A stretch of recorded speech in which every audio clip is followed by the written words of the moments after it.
오늘 설교 제목은 영광이 아버지께 영원히 있사옵나이다입니다.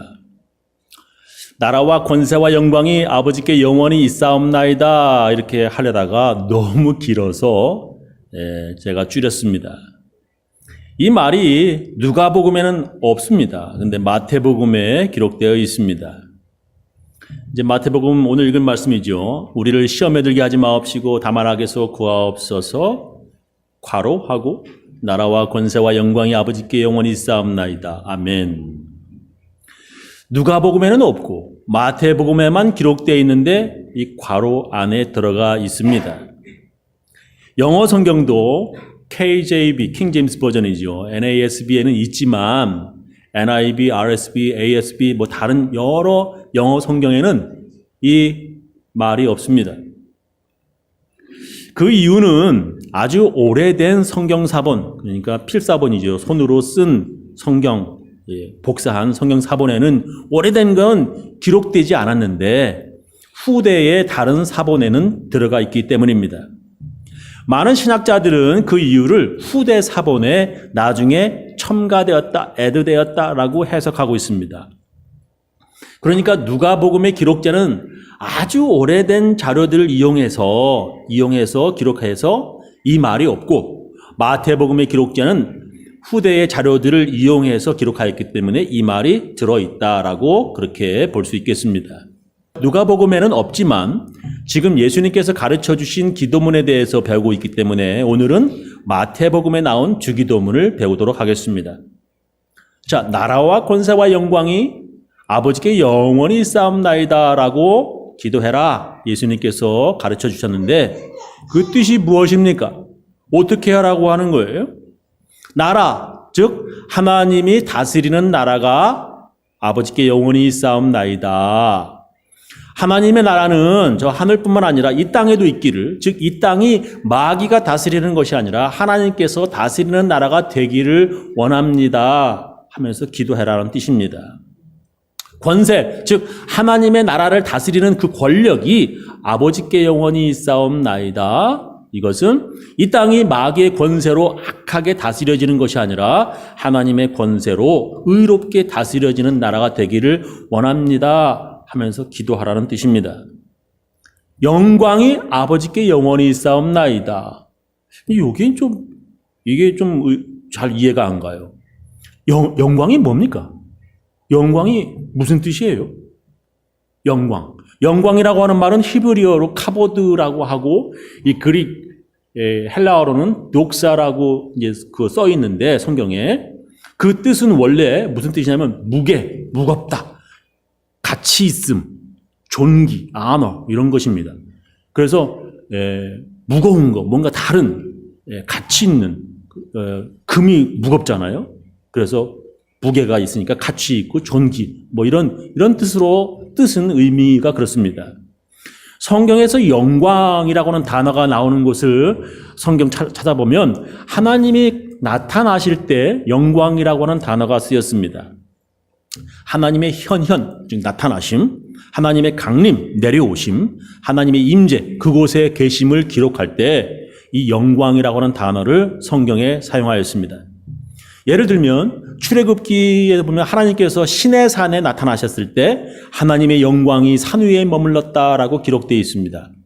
출애굽기 24장 12절 여호와께서 모세에게 이르시되 너는 산에 올라 내게로 와서 거기 있으라. 너로 그들을 가르치려고 내가 율법과 계명을 친히 기록한 돌판, 십계명, 그죠? 돌판을 내게 주리라.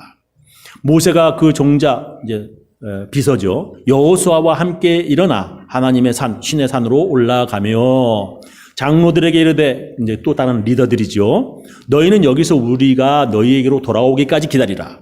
아론과 훌이 너희와 함께 하리니 무릇 일이 있는 자는 그들에게 가서 의논해라 나아갈지니라 하고 모세가 산에 오르매 구름이 산을 이렇게 가리며 커버하였다 가리며 여호와의 영광이 the glory of the Lord 여호와의 영광이 신의 산 위에 머무르고 구름이 6일 동안 산을 가리더니 제7일에 여호와께서 구름 가운데 모세를 부르시느니라. 산 위에 여호와의 영광이 이스라엘 자손의 눈에 맹렬한 불같이 보였고 모세는 구름 속에 들어가서 산 위에 올랐으며 40일 40야를 산에 있으니라 이렇게 기록되어 있습니다. 그러니까 신의 산 위에 하나님의 영광, 즉 하나님의 무거움이 머물렀다. 뭔가 다른 가볍지 않은 묵직한 것, 존귀, 이런 가치 있는 하나님의 임재를 그렇게 여호와의 영광이라고 하는 말로 성경에 표현하였습니다.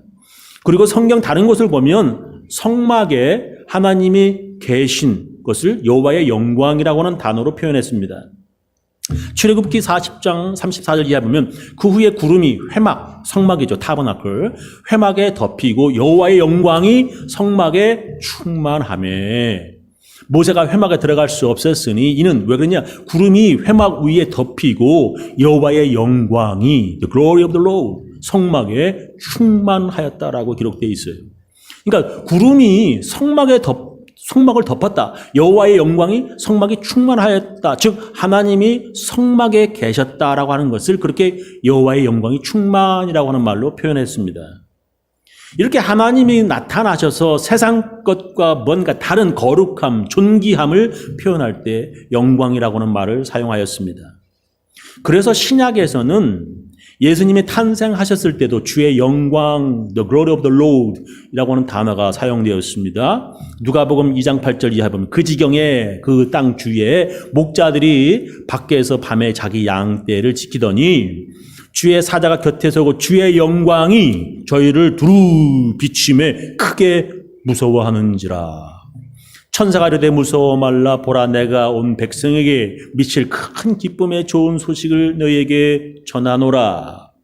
오늘날 다윗의 동네에 너희를 위하여 구주가 나셨으니 곧 그리스도 주시니라. 이렇게 사람들이 세상에서 전에 보았던 전에 자기들이 경험하였던 것들과 무언가가 다른 즉 거룩한 것을 주의 영광이라고 표현하였습니다. 그래서 이 세상의 것과 무언가 다른 신적인 것을 나타낼 때 영광이라고 하는 단어를 사용하였습니다. 그래서 하나님의 오심, 나타나심 표현할 때 하나님의 영광이 그곳에 있었다라고 성경은 기록했습니다. 신약에서도 하나님의 아들 예수님이 탄생하셨을 때 하나님의 아들이 탄생하셨을 때 주의 영광이라고 기록하였습니다.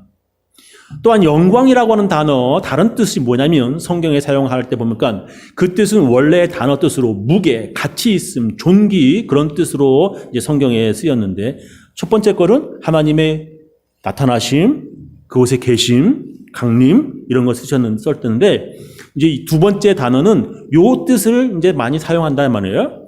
성경에 하나님께서 제일 싫어하는 것이 있는데 그게 뭐냐? 그것은 바로 우상 숭배입니다. 출애굽기 20장 1절 하나님이 이 모든 말씀으로 일러 가라사대 나는 너를 애굽 땅 종 되었던 집에서 인도하여 낸 너의 하나님 여호와로라. 너는 나 외에는 다른 신들을 내게 있게 말지니라. 너를 위하여 새긴 우상을 만들지 말고 또 위로 하늘에 있는 것이나 아래로 땅에 있는 것이나 땅 아래 물속에 있는 것에 아무 형상이든지 만들지 말며 그것들에게 절하지 말며 그것들을 섬기지 말라. 나 여호와 너의 하나님은 질투하는 하나님인즉 나를 미워하는 자의 죄를 갚되 아비로부터 아들에게로 3, 4대까지 이르게 하거니와 나를 사랑하고 내 계명을 지키는 자에게는 천대까지 은혜를 베푸느니라. 십계명에 있는 말씀이죠. 십계명 중에 제일 첫 번째 바로 우상 숭배하지 말라 그런 말씀입니다. 하나님이 그렇게 우상 숭배를 싫어하시는 이유가 뭐냐? 영광을 사람들이 존귀 여기고 가치 있는 그런 영광을 다른 신에게 주기 때문입니다.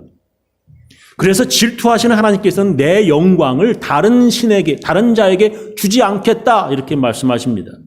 이사야 48장 11절 내가 나를 위하여 이를 이룰 것이라. 어찌 내 이름을 욕되게 하리요. 내 영광을 다른 자에게 주지 아니하리라 이렇게 말씀하셔요.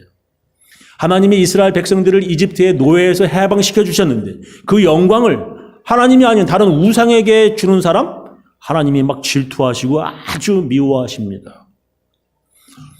기껏 구해주었더니 하나님이 아닌 다른 신들에게 영광을 즉 자기들이 가치 있다고 하는 것을 드리는 것을 하나님께서 아주 싫어하시고 질투하시고 미워하신다는 거예요. 그래서 성경에 여러 번 우리들에게 하나님께 영광을 돌려야 한다. 성경에 여러 번 그런 말씀이 나오죠. 고린도전서 10장 31절 그런즉 너희가 먹든지 마시든지 무엇을 하든지 다 하나님의 영광을 위하여 하라. 이렇게 여러 번 그런 말씀들이 나오죠. 너희가 먹든지 마시든지 무엇을 하든지 다 하나님의 영광을 위해, 즉 하나님께서 야 그거 참 가치 있다 여기시는 것을 하라는 뜻입니다. 하나님의 영광을 위하여 하라고 하는 것은 하나님께서 가치 있다고 인정해 주시는 것을 하라는 뜻입니다. 고린도전서 6장 19절 이하에 보면 너의 몸은, 우리 몸은 너희가 하나님께로부터 받은 바 너희 가운데 계신 성령의 전인 줄을 알지 못하느냐. 너희는 너희의 것이 아니라 값으로, 예수님의 피로 값으로 산 것이 되었으니 그런즉 너의 몸으로 하나님께 영광을 돌리라 라는 말씀이 있습니다. 너의 몸이 네 것이라고 함부로 죄 짓는 데 사용하지 말고 구원받은 너의 몸을 거룩한 성전처럼 하나님께서 가치 있다고 인정해 주시는 몸이 되게 하라는 뜻입니다. 우리는 하나님의 아들이 대신 죽음으로 구원받은 가치 있는 사람들입니다. 그래서 우리는 하나님께서 인정해 주시는 가치 있는 삶을 살아야 한다는 뜻입니다. 우리는 영광이 무엇이냐 뜻을 살펴보았습니다. 성경의 영광이라고 하는 뜻은 또 다른 뜻도 많이 있습니다만 우리는 이렇게 간단하게 두 가지만, 하나님의 강림과 임재, 그럴 때 영광이라는 말을 썼고, 그리고 가치 있다, 존귀, 그런 뜻을 우리가 살펴보았습니다. 성경은 우리들에게 하나님께 영광 돌리며 살라, 우리가 가치 있다고 하는 것을 드리며 영광을 돌리며 가치 있다고 생각하는 것을 하며 살라고 명령하십니다. 예수님은 우리들에게 하나님의 나라와 권세 그리고 영광이 하나님 아버지께 영원히 있기를 기도해라, 그렇게 가르쳐 주셨습니다. 근데 어떻게 하는 거예요? 어떻게 하는 거예요? 하나님의 나라와 권세 그리고 영광이 아버지께 영원히 있게 하는 것입니까? 어떻게 해야 하는 거예요? 특히 우리가 어떻게 하면 하나님께 영광을 돌릴 수 있습니까? 우리의 가치 있는 것을 하나님께 돌려드리는 것.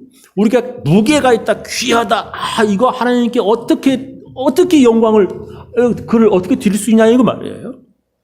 첫 번째 방법은 하나님께 우리의 가치를 드리는 예배를 통해서, 이 예배를 통해서 하나님께 영광 드릴 수 있습니다. 그것은 이미 지난번에 제가 설교를 했습니다. 오늘은 하나님께 영광 드리는 다른 방법을 배우도록 하겠습니다. 우리는 우리의 이 입으로 하나님께 영광을 돌릴 수 있습니다. 우리의 입은 엄청난 힘을 발휘합니다. 우리의 말로, 이 입으로 사람을 죽일 수도 있고요, 살릴 수도 있고요, 화나게도 할 수 있고요, 기쁘게도 할 수 있습니다. 우리의 이 입으로, 말로 사람을 어려움에서 다시 일으킬 수 있는 격려의 말도 하고요, 포기하도록 주저앉힐 수도 있습니다. 우리의 이 입으로요, 어떤 말을 하는가에 따라 하나님께 영광이 되기도 하고 욕이 되기도 합니다. 하나님께 많은 도움과 은혜를 받은 백성들이 감사하지 않고 도리어 하나님 원망하는 것, 이것은 영광 돌리는 게 아니죠. 그래서 하나님께서 싫어하십니다. 하나님께서는 우리가 하나님께 감사함으로 영광 돌릴 때 하나님께서는 귀에 들린 대로 감사할 일이 더 많게 하십니다.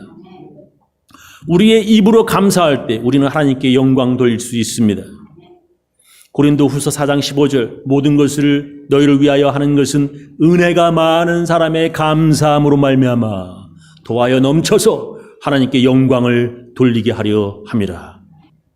은혜가 많은 사람, 감사함으로 말미암아 도하여 넘쳐서 하나님께 영광을 돌리게 하려 함이라. 감사함으로 하나님께 영광을 돌리는 것입니다. 우리의 입으로 말할 때 하나님께 감사드리고 사람들과 이야기하면서 하나님의 은혜를 이 입으로 말하는 것만으로도, 감사하는 것만으로도 우리는 하나님께 영광을 드릴 수 있습니다. 성경은 이렇게 말씀하십니다. 에베소서 4장 29절 무릇 더러운 말은 너의 입 밖에도 내지 말고 오직 덕을 세우는 데 소용되는 대로 선한 말을 하여 듣는 자들에게 은혜를 끼치게 하라 하셨습니다. 듣는 자들에게 은혜 끼치게 하라. 그게 하나님께 영광 돌리는 겁니다. 아주 쉬운 거예요. 교회에 와서 예배 끝나고 친교할 때 더러운 말, 욕, 성적 농담 하지 마십시오. 예배 드릴 때 찬송하던 그 입으로 욕이나 저주가 나오는 것은 하나님께 영광 드리는 것이 아닙니다. 야고보서 3장 10절에 이런 말씀이죠. 한 입으로 찬송과 저주가 함께 나는도다. 내 형제들아, 이것이 마땅치 아니하니라. 샘이 한 구멍으로 어찌 단물과 쓴물을 내겠느뇨. 한 입으로 하나님을 찬양하는 단물과 욕, 성적 농담의 쓴물이 어떻게 함께 나오겠냐? 성경은 물으십니다. 우리의 속에서 나오는 말은 그 사람의 속에 무엇이 들었는지 드러내놓는 것입니다. 독사의 자식들아, 너희는 악하니 어떻게 선한 말을 할 수 있느냐? 이는 마음에 가득한 것을 입으로 말함이라 예수님께서 말씀하셨어요. 선한 사람은 그 쌓은 선에서 선한 것을 내고 악한 사람은 그 쌓은 악에서 악한 것을 내느니라. 내가 너희에게 이르노니 사람이 무슨 무식한 말을 하든지 심판날에 이에 대하여 신문을 받으리니. 참 무서운 말이에요. 무슨 말을 하든지 심판날에 이 말로 신문을 받는다는 거예요. 네 말로 의롭다함을 받고 네 말로 정죄함을 받으리라 하셨어요. 다시 한번 부탁드립니다. 예배 후에 친교하면서 악한 말이나 더러운 말, 욕, 성적 농담 하지 마시기 바랍니다. 교회 와가지고 말이야. 예배 드리면서 막 은혜스럽게 가가지고 막 교회 친교실에서 사람들하고 욕하고 싸우고. 하나님 절대로 영광 돌리는 게 아니에요. 우리의 입으로 하나님께 영광을 돌려야 합니다. 로마서 15장 6절 한 마음과 한 입으로 하나님 곧 우리 주 예수 그리스도의 아버지께 영광을 돌리게 하려 하노라 하셨습니다. 우리는 우리의 말로 하나님께 영광을 돌릴 수 있습니다. 또한 우리의 입으로 찬송함으로써 하나님께 영광 드릴 수 있습니다. 찬송하는 것은 우리의 입으로 하나님께 영광 드리는 것입니다. 하나님께서는 우리의 입으로 찬송 드리는 것을 아주 가치 있게 가볍게 여기십니다. 하나님은 하나님께 찬송 드리는 것을 그 당시에 비싼 황소 한 마리 드리는 것보다 더 귀하게 여기셨습니다. 다 같이 읽겠습니다. 내가 노래로 하나님의 이름을 찬송하며 감사함으로 하나님을 광대하시다 하리니 이것이 소 곧 뿔과 굽이는 황소를 드림보다 여호와를 더욱 기쁘시게 함이 될 것이라. 하나님께 몇천 불 헌금 드리는 것보다도 하나님의 이름을 막 찬송하는 것이 여호와를 더욱 기쁘시게 함이 될 것이라 성경은 말씀하십니다. 그래서 저는 막 찬송을 부르는 게 너무너무 좋아요. 찬송은 우리의 입으로 하나님께 영광을 드리는 것입니다. 그래서 하나님께서는 그런 가치 있는 찬송을 우상에게 빼앗기고 싶지 않다. 그렇게 하나님께서 말씀하시는 것입니다. 이사야 42장 8절 나는 여호와니 이는 내 이름이라 나는 내 영광을 다른 자에게 내 찬송을 우상에게 주지 아니하리라. 성경은 우리가 구원받은 이유가 바로 하나님께 영광의 찬송을 부르게 하려는 것이다 말씀하십니다. 에베소서 1장 3절 보면 찬송해라 찬송하리로다. 하나님 곧 우리 주 예수 그리스도의 아버지께서 그리스도 안에서 하늘에 속한 모든 신령한 복으로 우리에게 복 주시되 그 창세전에 그리스도 안에서 우리를 택하사 우리로 사랑 안에서 그 앞에 거룩하고 흠이 없게 하시려고 그 기쁘신 뜻대로 우리를 예정하사 예수 그리스도로 말미암아 하나님의 아들 딸들이 되게 하셨으니 왜 그러냐? 이는 그의 사랑하시는 자 안에서 우리에게 거저 주시는 바 다 같이 그의 은혜의 영광을 찬미 찬송하게 하려는 것이라는 거예요. 왜 너희들을 택해서 예수 그리스도의 피로 하나님 백성 하나님의 딸 하나님의 아들 만들었냐? 왜 그러냐? 찬송하게 하는 거예요. 하나님의 은혜의 영광을 찬미하게 하려는 것이라는 거예요. 예수 그리스도로 말미암아 우리를 하나님의 자녀 삼으신 것은 그의 은혜를 찬양함으로 하나님께 영광을 드리게 하려는 것입니다. 요약하면서 제 설교를 마치겠습니다. 예수님께서 가르쳐 주신 영광이 아버지께 영원히 있사옵나이다. 이게 뜻이 무엇입니까? 그것은 하나님께 영광을 드리라는 말씀입니다. 우리가 어떻게 하나님께 영광을 드릴 수 있습니까? 우리는 우리의 입으로 감사하며 우리의 입으로 찬송하며 하나님께 영광을 드릴 수 있습니다. 저는 우리 교인들 모두 우리의 입으로 하나님께 감사하고 찬송해서 하나님 영광 드리시는 사람 다 되시기를 예수님의 이름으로 축원합니다. 기도하시겠습니다.